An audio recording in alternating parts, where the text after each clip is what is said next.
Incoming transmission.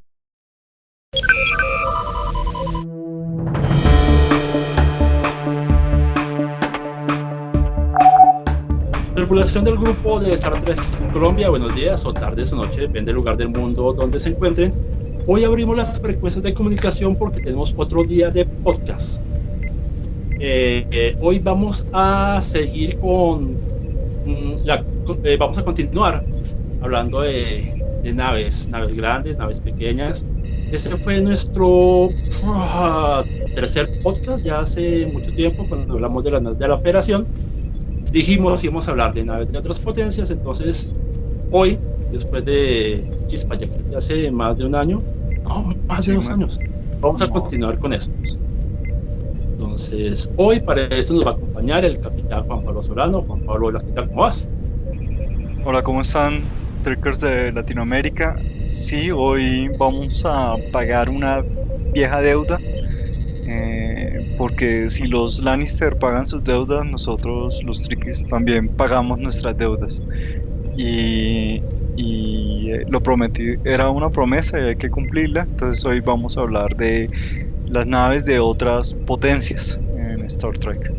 Y el jefe de comunicaciones, Hernando Sánchez. Bueno, ahora, la galaxia es muy grande, entonces de las grandes potencias ajenas a la Federación lo vamos a dividir en 2 partes. Entonces, de los primeros, que serían los Klingons, Romulanos y los Borg, dejando otras potencias para la siguiente parte de este tema.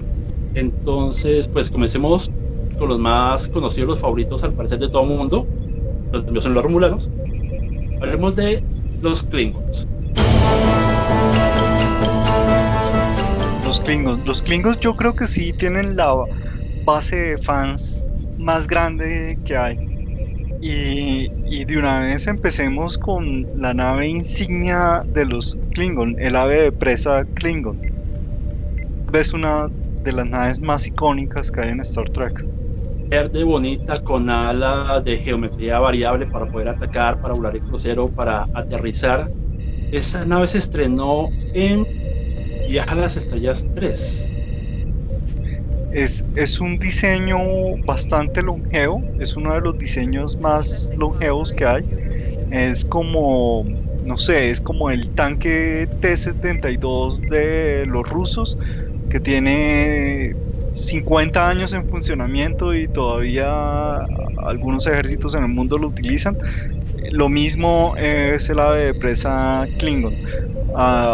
Desde la época de las películas de TOS, y pasan toda la nueva generación y sigue siendo un diseño, llega hasta Deep Space Nine y sigue siendo un diseño clásico que siempre sale ahí en pantalla. Es un diseño funcional. Cuando las cosas funcionan pueden durar mucho tiempo en producción. Si hacemos una comparación dentro de la cronología oficial de Star Trek, las naves de presa serían tal vez en cuanto a cantidad y longevidad, como dices, a las mirantes de la Federación. Sí, es que están peleando contra el dominio y tienen cantidad de años. Claro, es que si pues el imperio Klingon es un poco feudal en su estructura, entonces diferentes familias, una familia poderosa puede constituir una casa Klingon, y la unión de diferentes familias pueden construir una casa menor. Y esta es la nave estándar de la guardia de lo que sería una casa Klingon. Entonces por eso es tan común. A mí lo que me gusta del ave de presa Klingon, no sé si alguna vez has visto ese meme, esa imagen, de pronto la puedes buscar para ilustrar, en donde hay un águila volando con sus alas, y hacen la comparación con el ave de presa Klingon y uno dice, wow, realmente se inspiraron para hacer una cosa. Sí, con razón se llama ave de presa, o sea, wow, realmente es como como un águila a punto de atacar su presa. Mm, ¿Cuál fue la primera imagen que se vio del ave de presa Klingon? sé que es en las películas de la serie original. El, Cuando está ese pequeño carguero chiquito con una espía Klingon que se había robado o había adquirido furtivamente la grabación del experimento Génesis. Es Sí, una de abajo que se ve la necesita chiquita y se desfasa desde arriba gigantesco.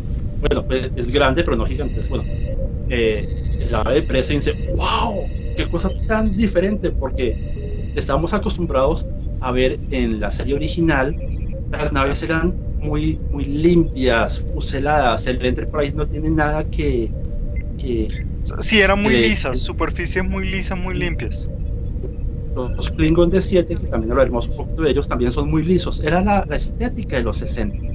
Y pasa en la de presa, que tiene infinidad de detalles por todo lado, en el casco, en el puente, en las alas están decoradas para que parezcan, no dibujadas, sino toda la decoración para que parezcan las plumas, es una espectacular. Y comienza ya a utilizarse un verde oscuro, que sería un color que se asociaría también en el futuro a otras naves de los Klingon. Sí. A mí lo que me gusta de la nave de presa Klingon, no sé si te acuerdas en The Space Nine, eh, digamos hay varios episodios en donde Worf está dentro de una nave de presa Klingon, hay un par de episodios en donde Jadzia Das está también con él en una nave de presa Klingon. Y creo que es Jadzia Das la que dice que si les parece que el Defiant es apretado y incómodo, prueben pasar una semana en una nave de presa Klingon, porque todas las superficies son así, ángulos metálicos, es pequeñito, no hay ninguna comodidad, es una nave muy Oscuro. guerrera. Sí, Sí. para ellos tan altos, igual todo te ve pequeño, todo se ve apretujado. Es una nave pensada para la guerra, para la batalla, pero no es muy grande. Si tú la comparas, por ejemplo, contra un Galaxy, las naves son relativamente pequeñas y las tripulaciones son Ahora, pequeñas. este es un problema en Ex y Ciencia, una página de consulta obligada para los trekkies. Hay hay una entrada acerca del tamaño de las áreas de presa, porque la primera que vimos fue las películas y se enfrentó al Enterprise, al Constitution reformado, y era de un tamaño relativamente similar, pues el ave de presa es un poco más pequeño, tenía, según Spock, unos 12 tripulantes.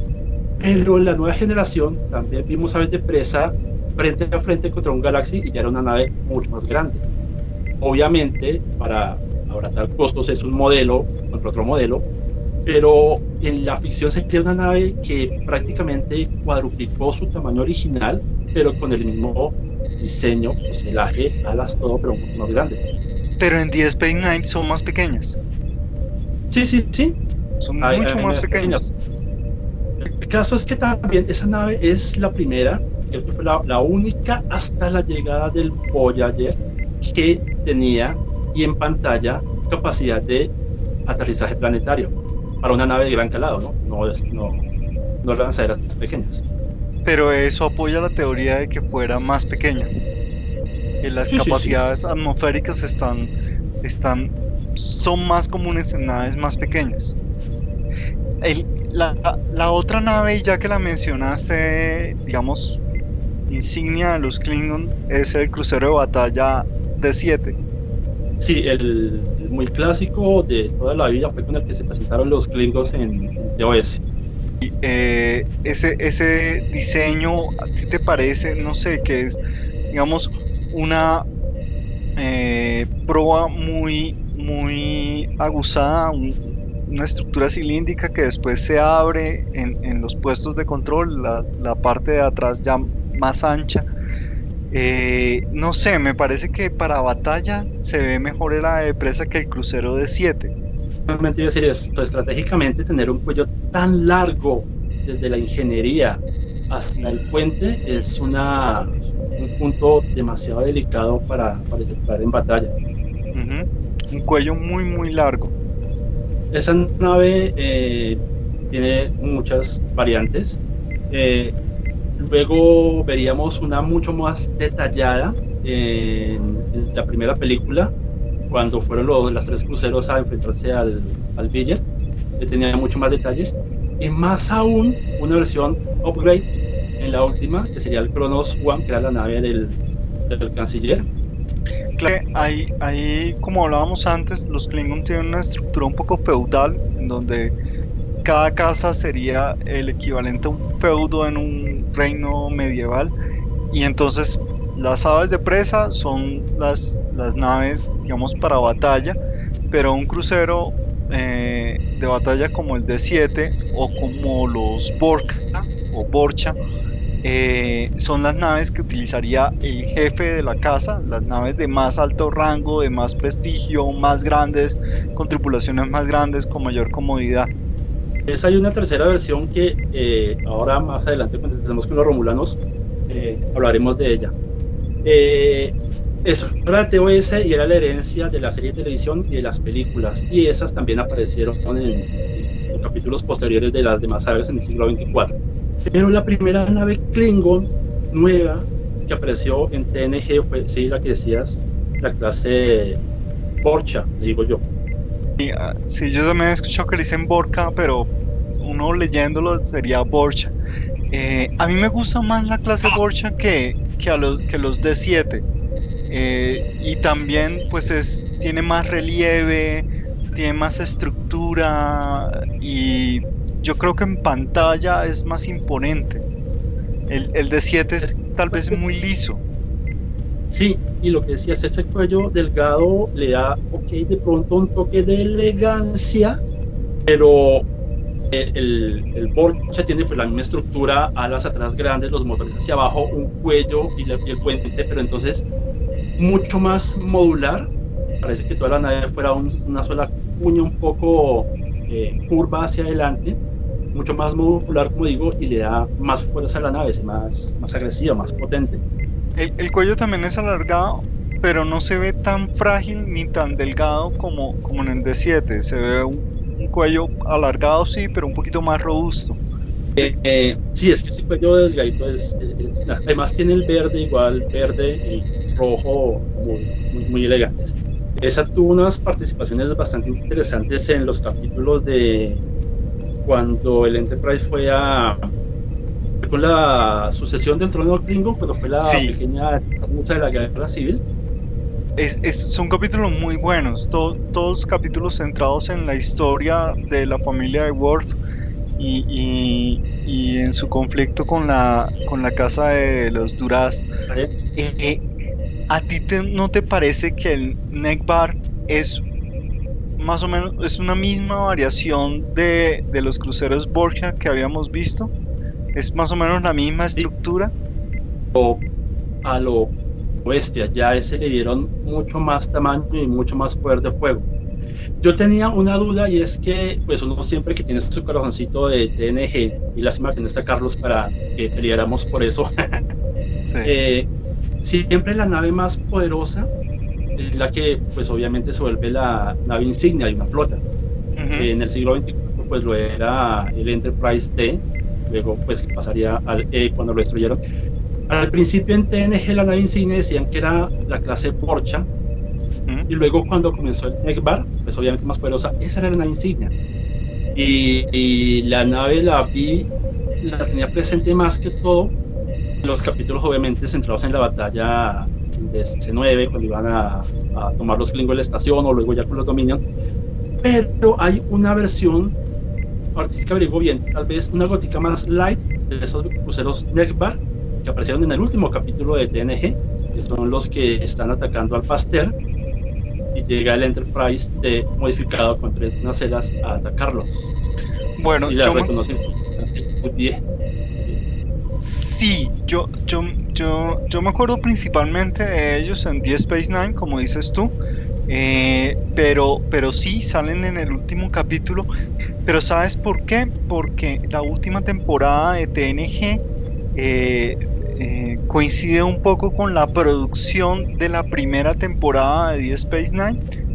Eh, no con el lanzamiento, porque creo que The Space Nine lo lanzan después de que termina TNG, pero ya estaba en producción algunos capítulos. Entonces es Pero, probable que hayan utilizado algunas ideas. pregunta, no, pero no, chispas, es que las fechas a uno Sí, lo las fechas se botan. confunden, pero Pero no comenzó producción un poco antes y a emitirse como la sexta, porque para la séptima ya hubo un par de crossovers, pues, o sea, Bashir estuvo en la estación espacial, Bashir estuvo en el Enterprise hablando con Data, eh, mm, un capítulo tienes razón, donde tienes razón, tienes razón. cuando ah, Entonces la producción de The Space Nine era en la sexta temporada y coinciden en el tiempo séptima temporada con primera temporada de The Space Nine. Y por eso puede verse que algunos modelos y que algunas ideas de TNG hayan pasado a The Space Nine, como, como pues, esta, como esta nave. Klingon, el único runabout que apareció en TNG, pues, en un capítulo con los romulanos, cuando quedaron atrapados así en una singularidad, el Enterprise y Tim Derrick ahí congelados en el tiempo. Otros Klingon tenemos grandes, pues Enterprise después tuvo muchas naves extras en la precuela, pero Sí, eran básicamente versiones, digamos que, ¿cómo decirlo? Antiguas de lo que veríamos en el futuro. Por ejemplo, las precuelas. Está el D5, que era una versión de el nave D5. presa muy light de lo que sería después la que vimos en el siglo XXIII. El Y D5 cargueros. que es como el predecesor, es como la precuela, es el modelo anterior del D7 que vimos en TOS. Por eso, no sé, sería como ver un Renault 9 antes del Renault 12, algo así. Sí, ese es el problema de las precuelas, de las precuelas. ¿Qué otros tenemos de Klingons? No, Bueno, creo que eso es creo básicamente también. el...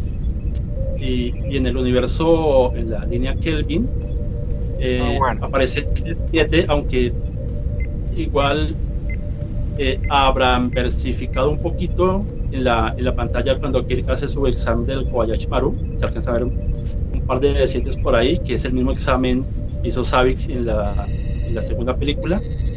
Y esta otra nave que es la que ataca cuando ellos van a Cronos durante The Darkness. Uno le doble la cabeza pensar en esa película, que es más pequeña, es como si fuera más bien como la versión de un helicóptero, porque es muy pequeña, porque no tienen transportadores, sino los Klingon bajan por lazos, las alas son movibles, pero hacia adelante, hacia atrás, parece un colibrí. Nunca le he encontrado la forma y el gusto a esa nave. bueno, Como si mucha vamos a, la vi. si vamos a hablar de otros modelos, si vamos a abrirnos a otros, digamos, universos, tal vez se vio mucho más en pantalla las naves tipo sarcófago que aparecen en Discovery, que tienen una Bueno, es que esa, estructura muy diferente, o sea, nada que ver con una nave de presa, no sé, es una cosa rara, es como una nave ceremonial de muertos, muy hasta tétrica. cierto punto, e hilando muy delgado, tienen el aspecto de una nave Klingon, que es alas grandes, cuello y puente, pero todo ese recargado, decoración muy barroca, rococó, no. Bueno, lo que hemos estado peleando los fans desde que salió Sí, Discovery, es algo súper extremadamente extraño. barroca. Sí, es súper No, barroca, es súper recargada. y es la única, francamente, que uno la tiene en memoria, porque en la batalla de las estrellas binarias hay como unos 8, 10 modelos más que aparecen 30 segundos de manera fugaz y no Pero, tengo idea cómo se pero llama, yo creo no que de todo, todos son variaciones de la misma estructura, más o de menos. la misma estructura del sarcófago, más o menos son variaciones de la misma estructura. Y sí, en la batalla de las estrellas binarias se ve una gran flota Klingon de un tamaño impresionante, unas más grandes, unas más pequeñas, pero más o menos todas son variaciones del mismo concepto, de la misma idea, y todas son igual de recargadas, todas son igual de barrocas, como dices tú. Sí, entonces, ese de pronto le podríamos dedicar un tercer programa a hablar de las naves alienígenas en Discovery. Eso sería todo de Klingon, ¿cierto? Sí, yo creo que eso es básicamente los Klingon. Ahora, Me falta de los Klingon, creo que apareció alguna vez, pero muy chiquito, lejos, brumoso, en esquemas de pantalla o en una nebulosa. No he visto transbordadores, shooters Klingon, pequeñas de pues enlaces, de naves. sería el que mencionaste tú de las películas de J.J. Abrams. Para mí ese es un chuto. Eh, Creo Sí, que hay unos mencionados por ahí en diseños, ah, pero no recuerdo en este momento, no podría en este momento recordar alguna serie o alguna película en donde hubiera salido alguno. no hay un equiparable más similar a un Galileo, a un No, no, shuttle tipo no, o 6 clásicos de TNG. no. Nada así pequeño. Los Klingon tiene que ser todo grande. Ujú. Entonces ahora nos vamos a los vecinos de los Klingon arriba en Romulanos. Romulanos que son Romulanos. Romulanos que son mi raza favorita, que desde que los presentaron en TOS como ese enemigo oculto en las sombras que siempre está maquinando algo, es mi raza que siento que no le han dado todo el poder, toda la pantalla que necesitara. Ha sido protagonista ya no de la primera película de Lina Kelvin, pero igual no es el Romulano que uno quiere ver. Entonces nos falta más Romulanos en pantalla.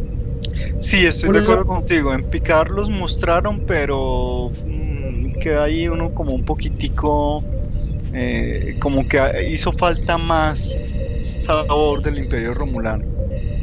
Es que esos comandantes romulanos, como al principio, Tomalak y Tevok, que le hacían la vida a cuadritos a Picard, Mark Araimo, antes de que se volviera a Ducat, era romulano. Cela, la hija de Cela Tala. tenaz, o sea, ese es un oponente tenaz. Esos enemigos son los que me gustaría que nos hubieran dado mucho más protagonismo, pero obvio, todos se los llevan los Klingon. ¿Por qué? Por apariencia, por historia, por cultura, por... Yo creo que TNG logró evolucionar los Klingon de una manera muy favorable, le metió muchos elementos de cultura y después el personaje de Worf hizo que los escritores se centraran mucho en él y le dedicaran capítulos enteros, y eso continuó en Deep Space Nine, continuó en Voyager con B'Elanna. Entonces uno sabe mucho de la cultura Klingon, tiene mucho tiempo en pantalla, y pues eso contribuye a que tenga muchos fans, porque hay muchas horas de pantalla. Bueno, hablemos de Romulanos. Los Romulanos sí tienen naves pequeñas, que es los cazas Scorpion, que aparecen dentro de la Scimitar, y tienen otra nave pequeña, no sé si te acuerdas, que es una nave de ciencias, que apareció por ahí en episodio de TNG. El defector, el traidor, se llama así. Sí. Es una nave pequeña. Ellos sí tienen transbordadores. De ese 9 aparece uno pequeño que es casi una calca de lo que sería un Deirex, porque tiene una cabina similar, angulada hacia el frente, con un pico, alas hacia abajo, pero mucho más pequeña. Aparece ahí aterrizando en las bahías donde están los runabouts. Sí, señor, es como un Deirex, pero más chiquito, ¿no? Pero a mí me encanta de los Romulanos el cambio en el diseño que tuvo de la serie original a TNG. En la serie original yo me atrevería a decir que la nave de los Romulanos es aburrida. Las aves de presa son un poco aburridas. En cambio, el de Irex es una cosa impresionante. El tamaño, la forma, la estructura, o sea, si querían hacer villano imponente, el Dedirex es una nave muy imponente, muy bonita, muy bien lograda. Pues cuando aparecen por primera vez en el siglo 24, pasándose, tú sabes, de presa frente al Enterprise, los comandantes diciéndole a Picard, ¿qué? Bienvenidos, hemos regresado al siglo 24, algo así, palabras más, palabras menos. Y ya sabiendo uno cómo era el Galaxy, porque durante la temporada iban diciendo que tan grande era, que poderosa, que Warp, no sé qué, habían hecho ya comparaciones contra otras naves, contra una clase Excelsior, y se veía que el Excelsior era muy pequeño, y el Excelsior era más grande que un Constitution, y aparecen las Directs, y son aún más grandes. Y es mucho más grande que un Galaxy, es muchísimo más grande. O sea, si uno estuviera en un Galaxy y se aparece ese monstruo de nave que es casi el doble de tamaño, es una nave inmensa, grandísima, es intimidante realmente. Precisamente refiriéndome al capítulo donde aparece el Runabout en TNG, allí es donde nos dicen que, a diferencia de la nave de la Federación, que utilizan el núcleo War y materia antimateria, crisis de élite, todo el asunto, las naves es una microsingularidad que tienen. Por eso fue que se presentó ese problema ahí con ese congelamiento en el tiempo por las micros, y básicamente un pequeño pozo negro es lo que le da la potencia a esa nave. Wow, no recordaba ese detalle. La Erix es una nave favorita de muchos fans, pero es que los romulanos tienen naves muy chéveres. A mí, por ejemplo, la Cimitarra, cuando aparece también, me parece una nave recontra imponente, súper intimidante, y uno ve la evolución en el diseño en el diseño y en el poder de fuego del Dedirex a la Cimitarra. Sí, y al principio pues tú la ves y es una nave, sí, es grande porque aparte es muchísimo, o sea, cada nave es más grande que la anterior, y los romulanos van haciendo naves más gigantescas, es mucho más grande, mucho más imponente que el Enterprise E en tamaño. Pero la ves y uno dice, es una nave, sí, pues tiene alas porque son aves de presa, tiene que seguir el mismo estilo de las naves. Pero ya en la batalla final, cuando comienza a extender, a desarmarse para disparar su rayo Talarón, todas las alas que tú veías que eran, al parecer, alas, hay paneles, comienzan a abrirse para que sea pues unas plumas abiertas. ¡Wow! Ahora sí me enamoré de esa nave. Además es absurdamente poderosa. Es muy poderosa. No le pudieron hacer mayor daño. La nave es que fue cuando Diana, a la orden de Picard, se estrelló al frente. El resto de la nave estaba en un 98% perfecto. Es que mira, el Scimitar puede disparar teniendo activado su módulo de ocultamiento. Es de las pocas naves que puede hacer eso.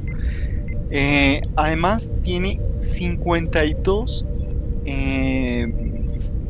cañones disruptores, 52. Tiene 27 lanzadores de torpedo y puede lanzar todo al tiempo. Entonces ahí un poco, casi que la única estrategia es un poco lo que hacía el Enterprise E, que era disparar todas las armas al tiempo a ver dónde estaba y tratar de predecir los movimientos lanzando ráfagas de torpedos de fotones, como tratando de lanzarlos en secuencia para ver si alguno de la ráfaga le cachaba, pero no, el Scimitar es súper poderoso, recontra poderoso. Y lo grande que te das cuenta en el puente de la nave es un salón completo, es una galería enorme, es la sala de un museo porque tiene la silla, tiene escaleras hacia arriba, escaleras hacia abajo. Yo me imagino que la pantalla de visión es básicamente el puente de una Scimitar, me lo imagino como el IMAX, como la sala IMAX. Puede ser. Hay una pantalla de 30 metros. Hablando también de la Scimitar, en la Scimitar, dentro de la Scimitar, están los fighters, lo de Escorpión, las naves pequeñas tipo tipo, qué sé yo, fighter, lo llaman en inglés, no, se me escapa en este Casa. momento. Un caza, nada de tipo caza, nada de tipo caza. Que son, a mí ese diseño me parece muy lindo, me parece un diseño espectacular y carga como 40 de esos, o sea, es una cosa impresionante el poder de una cimitar. Y la primera escena cuando Diana estrella a el Enterprise contra la Scimitar es precisamente en la bahía de los Scimitar y arma un En la bahía de los descomunal. escorpiones, sí. Y Eh, Scimitar, el de los escorpiones, si tú lo ves, realmente la punta de la nave que tiene como esas curvitas hacia adentro, sí, ciertamente se asemeja un poquito tal vez a lo que serían las tenazas de un escorpión al frente. ujú. Se basan bastante bien en la anatomía de las criaturas a las que les da el nombre para darle esas características. Por eso las aves de presa parecen pájaros. Este escorpión pues tiene ciertas características. Dicho este. Pero sí, eh, de hecho el arma, lo que sería el cañón disruptor es un poco similar a Lo la tiene cola, al aguijón de un escorpión. En esta misma película, en Nemesis, aparecen unas naves que son muy lindas, que son las Baldor, que es la evolución de la clase Derricks. A mí las Baldor me parecen unas naves muy bonitas. mucho el diseño de las Derex, pues la cabeza hacia el frente como un pico, las alas hacia abajo. Ya no tiene el casco inferior que lo cierra, deja las alas abiertas. Y sí, es enorme. Esa nave es mucho más ancha por las alas abiertas que largo de proa a popa. Y también son absurdamente poderosas. Algo de daño le hicieron las Baldor a la cimitarra, pero fue finalmente el Enterprise el que logró acabar a la cimitarra. Cuando estaba viendo Nemesis en cine, porque recordando capítulos pasados, la primera película que yo vi en cine fue Insurrection, y Ujú. luego pues Nemesis, y ya aquí la línea que vi pues sí las han traído. Nemesis, conmigo habrían como unas 12 personas, no se le puede pedir más a la vida. Y cuando estaba viendo la batalla del Scimitar, el Enterprise no le va a poder ganar al Scimitar. Está esperando a que llegara la flota de la Federación que había llamado anteriormente. Ujú. Y aparecen las dos Baldor y oh, ahora sí se complicó el asunto. 3 contra 1 y no. Capitán Picard, venimos a apoyarlo. Y comienza esa batalla corta, porque es una batalla realmente corta, pero muy emocionante. Es una gran escena de batallas. Realmente las películas nos han regalado muy bonitas escenas de batallas. En todas las películas hay escenas de batalla muy chéveres. Y aquí los romulanos se casan igual que todas las razas con un color en particular. Si la Federación, todas sus naves son de un gris azulado, los Klingons es un verde oscuro, todas las naves romulanas, siglo 24 para allá, que es la mayoría que hemos visto, es un color un verde claro que la Es un verde científica esmeralda. Es como un verde esmeralda, es más brillante. nos faltó y después que apareció solo una vez y los datos se mencionan de manera oficial pero no canónica. Y es que los romulanos también tenían naves de tipo D7 que aparecieron en el episodio de El incidente de la Enterprise. Es cuando Kiri se pone orejas romulanas porque está infiltrado por allá. Y es que la explicación es que los Klingon y los romulanos tuvieron una época de negociación.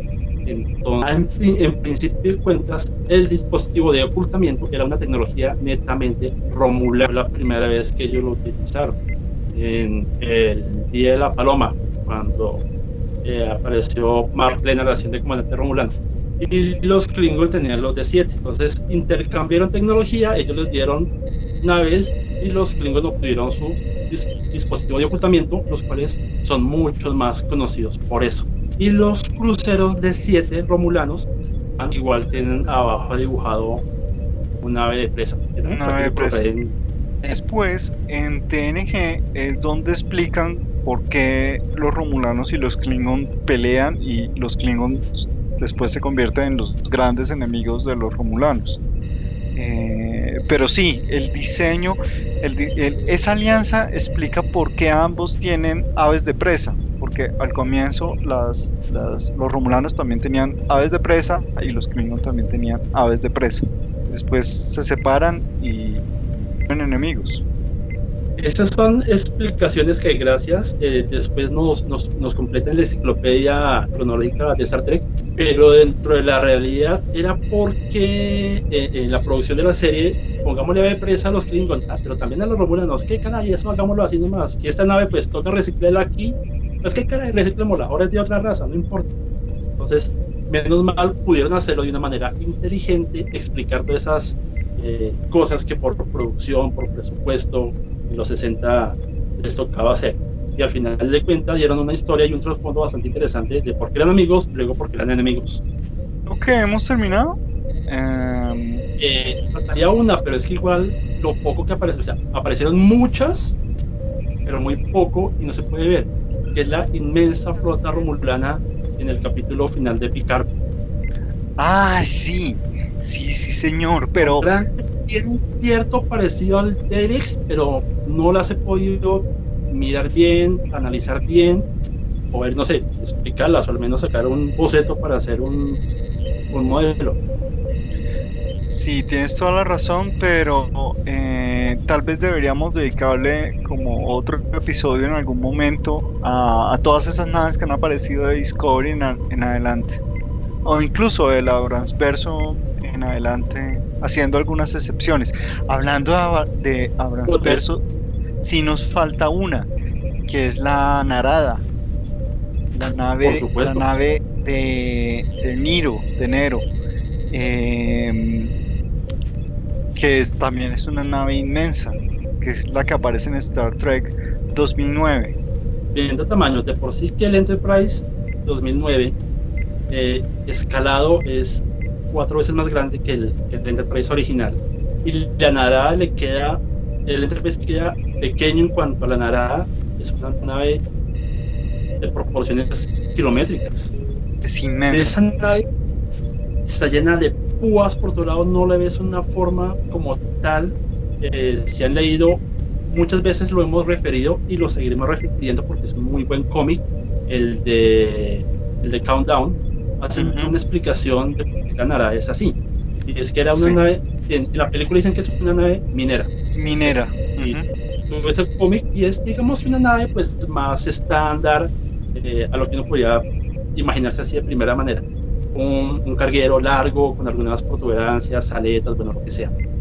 Y después de que pasa todo lo de Rómulo, bla bla bla bla bla, Nero utiliza tecnología inversa de los Borg, y es que le hace esa exoestructura gigantesca que es la que después vemos en la película. Claro, tal vez por eso en Picard aparece que los romulanos están experimentando con el cubo Borg y con lo que serían los Borg en sí mismos. Sí, igual cada película al parecer la nueva nave tiene que ser más grande, más poderosa, con la mejor tecnología, siempre dejando por debajo a la nave protagonista, obviamente para que el pequeño pueda ganarle a la más grande y ser superior. Eso es como Dragon Ball Z, hermano. Cada enemigo que viene es más grande, más poderoso, tiene mayor poder de pelea, pero de alguna forma el héroe logra vencerlo, más o menos así es. Si no, cero, nada que ver. Nada, pues eso sería Romulanos. Y si seguimos por ese ladito de la galaxia, pero hacia arriba, llegamos al que se ha mencionado como uno de los enemigos, sino el enemigo más complicado que ha enfrentado la Federación, y son los Borg. We are the Borg. Lower your shields and surrender your ships. We will add your biological and technological distinctiveness to our own. Your culture will adapt to service us. Resistance is futile. La primera vez que uno ve un cubo Borg pues el tamaño lo sorprende a uno en TNG, el tamaño es impresionante, todas las capacidades de los Borg son impresionantes, que tengan que pedirle ayuda a Q para que saque de ahí, pero realmente el cubo Borg en todo su esplendor uno lo disfruta en First Contact. Obvio, los detalles, las luces, el tamaño, verlo desde todos los ángulos, disparando, obviamente explotando, es espectacular. Y además tiene esa, todas las naves le causan cierta sensación. Como dije alguna vez, uno ve el Enterprise D y lo ve redondito, bonito, muy amistoso, porque es una nave no generada para la batalla, sino para encuentros diplomáticos, para investigación. El Enterprise E ya es alargado, más agresivo en sus líneas, porque estamos en época de guerra con el dominio. El cubo Borg uno lo ve cuadrado, sencillo, simple, pero en esa sencillez, en esa simpleza está representado todo el poder de lo que es la perfección que buscan los Borg. Como dijo Carlos en el programa pasado hablando de las naves de First Contact, la perfección de las formas, el círculo, el cubo, es algo que representa a los Borg totalmente en una figura tan sencilla. Sí, lo que pasa es que es el máximo aprovechamiento del espacio en una figura geométrica pues es un cubo, o sea, el máximo aprovechamiento de todo el volumen, interior, y como pues en el espacio no hay atmósfera que ofrezca resistencia, pues puede tener la forma que sea. Entonces, digamos, el cubo es una forma muy eficiente porque todo el espacio interior es plenamente utilizable. ¿Qué diferencias ves tú entre el cubo Borg de First Contact, los cubos Borg de Voyager y el cubo Borg que aparece ahora en Picard, en la primera temporada de Picard? Bueno, el cubo de First Contact y los que vimos en TNG básicamente es el mismo modelo. Como decía en el podcast pasado, obviamente por la ventaja del CGI, del presupuesto, el cubo de la película es mucho más detallado, pero básicamente sería el mismo modelo de nave, y también vimos uno de esos en Voyager. Luego de, según la explicación de esto, luego de que la Federación ya ha destruido dos, ¿por qué los Borg siempre llegan solo un cubo Borg a la Tierra? Si hubiera llegado con más flotas, no estaríamos acá. Bueno, no estarían allá. Porque uno solo era suficiente, pero no contaban con que llegara el Enterprise a salvar el día. Ya dos veces uno no ha sido suficiente. Y a raíz de, al parecer de eso, el cubo que destruyeron en la Tierra durante la segunda aparición de los Borg de Lo Mejor de Ambos Mundos, y luego en First Contact, en Voyager apareció otro tipo de cubo Borg, que es el cubo táctico, que tiene placas blindadas. Básicamente sería el mismo cubo, pero tiene placas en los cuatro lados, lo que crea mucha más blindaje, valga la redundancia, hacia otras naves. Y esos, después de que aparecieron, son los que son más comunes en Voyager. Y resistencia en el combate, porque estaba blindado. Sí, y aunque no le hicieron mella a los torpedos del siglo que trajo Janeway del futuro en el capítulo final. Y el cubo de Picard básicamente sería el mismo cubo clásico de los Borg, pero tiene al cubo normalito, tú lo ves que tiene como muchas formas entrecruzadas, arriba, abajo, diagonales, círculos. Se ve una trama muy, muy intrincada. El cubo de Picard parece más bien que son placas, una puesta encima de otra. No les ves una textura similar. Mi favorito siempre será el cubo de First Contact. No sé si ahí influye el efecto película, pero para mí mi favorito es el cubo de First Contact. Uno pensaría que una raza tan poderosa tuviera que utilizar otras formas de defensa, como el cubo táctico, para defenderse de una nave tan pequeña que era la Voyager, en ese momento perdida solo en el cuadrante de él. Sí, además el que pega primero pega dos veces, y como es el primero que vimos, sí, es el más espectacular de todos. Ven, y el diamante Borg, ¿tú qué opinas del diamante Borg? Me gustaba la esfera, por lo que hablamos aquel día. Sigue siendo figuras geométricas perfectas. La esfera ya tiene como mucho más detalles. Igual apareció en dos capítulos, ahí, básicamente. El primero no, creo que era en Matrix Zero, y al final en Endgame, no de los Vengadores. Pero igual siguen todos siendo formas totalmente geométricas. Geométricas. El cubo, la esfera, que es la cápsula de escape de la reina, el diamante, el coffin, que es un prop, que es largo y parado, todos son cuadritos. Incluso en la pequeña, hasta los Borg tienen pequeños transbordadores shuttles que no tienen los Klingon, que también es un cubo pequeño que apareció en un capítulo de TNG estrellado. Después, pues, en los dibujos de producción, es que uno ve que también es un cubo, obviamente en mucho menor tamaño para 4 tripulantes.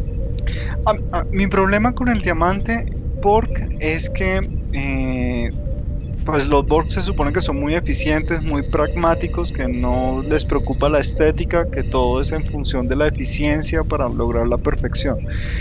Efectivamente, un cubo es muy eficiente en ocupar todo el volumen interior. La esfera, el cubo, la esfera y el coffin son sólidos, no tienen espacios huecos, no hay vacíos, hay un aprovechamiento total del volumen interior. Pero el diamante no, el diamante sí tiene huecos en su estructura. No sé, ahí en el diseño sí tiene forma de diamante, pero no lo podrías considerar un sólido compacto como la esfera Borg que vimos en First Contact, o como el cubo Borg que hemos visto en tantas series y películas.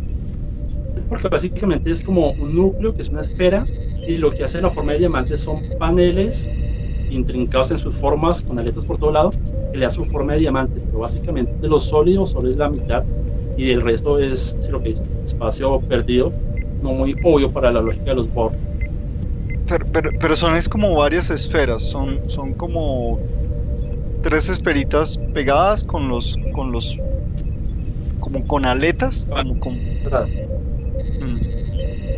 Y la otra nave Borg que anda por ahí, que francamente creo que tal vez fue una nave asimilada, es la nave de Lord en Descent, porque se aleja totalmente de los diseños que uno tiene imaginados para los Borg por su forma tan irregular, ni siquiera es simétrica. Entonces yo creo que esa fue una nave que asimilaron en algún momento de alguna otra raza. No lo explican, eso es teorías de la conspiración mías, pero igual es una nave gigantesca, ¿no? Yo lo que creo, y mi teoría de la conspiración, es que ellos fueron asimilando naves y pegando naves para armar cada vez una nave más grande, y por eso si tú la ves es como irregular, como de forma diferente, una ala más larga que la otra ala, porque es como si hubieran ido a un cementerio de naves y hubieran sacado esta pieza de acá, este puente de acá, esta estructura de acá, y peguémoslas todas juntos, y por eso le salió esa nave ahí como tan extraña. Me hiciste recordar el capítulo final de Lower Decks, con la nave de los Patlex, que eran pedacitos de naves de todo lado. Algo así. Como extraño Lower Decks. Igual para repetirme un poquito en lo que dije el podcast pasado, también tiene su lógica que esa nave sea toda regular, porque es la variante la variante externa de los Borg, que son los que liberó Hugh, y que luego se apropió de ellos Lord. Entonces, pues, aunque son Borg y debe tener una similitud en cierto modo con la nave, porque igual son figuras geométricas, pero es muy diferente, pues, para que sea una facción muy diferenciada de los Borg de los normales que hemos visto. Es la facción rebelde, ¿no? Es la facción rebelde de los Borg, entonces tiene cierta lógica que el diseño no siga la línea de diseño formal, sino que sea un poco diferente, porque es la facción rebelde de ellos. Entonces, está bien, son los Borg renegados, entonces tiene cierta lógica que el diseño se aleje un poco de lo que sería el diseño tradicional de los Borg, no una figura geométrica definida. Y creo que hemos cubierto nuestro propósito. Como Nuestro siempre, propósito. nos demoramos más o menos una hora. Y eso que uno habla nomás de lo que se acuerda. Imagínate que se pusiera a investigar más a fondo cada tema. Entonces, aquí tenemos para parte 3, 4 y 5, porque nos falta el resto de la galaxia, que son cardassianos, Brim y el Dominio. Algunas que Ujú. se van en el cuadrante delta, como los Virianos, los Los casos. eh, Kasum, los Hirogen, etcétera. Nos falta irnos para atrás un poco y mirar los modelos de Enterprise, que tenemos todas las naves nuevas, bueno, naves viejas, nuevas, precuelas de los Klingon, la proto ave de presa de los Romulanos, todas las naves de los Cindy y de los Sullivan, que también son una cantidad. Una cantidad. Nave por Esto ya capítulo, para prácticamente.